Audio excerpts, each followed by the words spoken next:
শ্বাস প্রশ্বাসের যখন কষ্ট শুরু হয় তখন সবার আগে আমরা চেষ্টা করি যে সেটা কী করে কমাতে হবে এবং আমরা ওষুধ খুঁজে বার করি।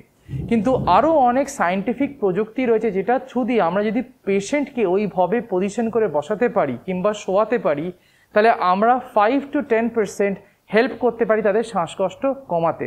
এটা মনে রাখা জরুরি যে এই সমস্ত প্রযুক্তিগুলো শুধু 93% অক্সিজেন স্যাচুরেশনের উপরে যারা রয়েছে শুধু তাদের জন্যই প্রযোজ্য। এর ভেতরে কতগুলো স্পেসিফিক সাবসেটস রয়েছে, আমরা প্রত্যেকটা সাবসেট করে একটা একটা করে ক্লিয়ারলি এখন ডেমনস্ট্রেট করব। এটা করার সময়তে পেশেন্টের সামনে বালিশ রাখতে হবে, যে বালিশের স্ট্যাকটার হাইট ওনার কাঁধের লেভেল পর্যন্ত হবে, সেভাবে দুটি হাত রাখতে হবে এবং মাথাটাকে আস্তে করে রিল্যাক্স করে রেখে দিয়ে পেশেন্টকে বলতে হবে লম্বা নিঃশ্বাস নিন আর আস্তে আস্তে ছাড়ুন,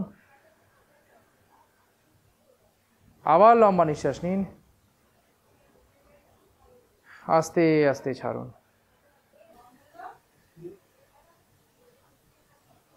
এইতে আমাদের যেটা করতে হবে হলো পেশেন্টকে পাশ ফিরে শুয়ে থাকতে হবে। স্পেসিফিক্যালি যেই দিকের লাঙের লোবটা এফেক্টেড হয়েছে সেই দিকের লাঙের লোবটা উপরে থাকতে হবে।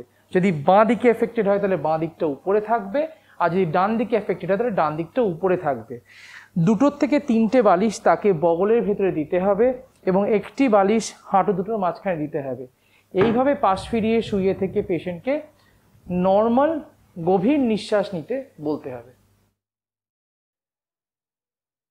এটি করার সময় সামনে একটি ফার্নিচারের সাপোর্ট লাগবে, এটা অত্যন্ত স্টেবল হতে হবে এবং এইভাবে স্টেবিলিটিটা পাওয়ার পরেতে লম্বা শ্বাস নিতে হবে এবং আস্তে আস্তে ছেড়ে দিতে হবে। আবার নেবে, আস্তে আস্তে ছেড়ে দিতে হবে। এটি ঘন্টায় 14 থেকে 16 বার করতে পারেন এবং সারাদিনে যতক্ষণ অসুবিধা হয় করতে থাকতে পারেন।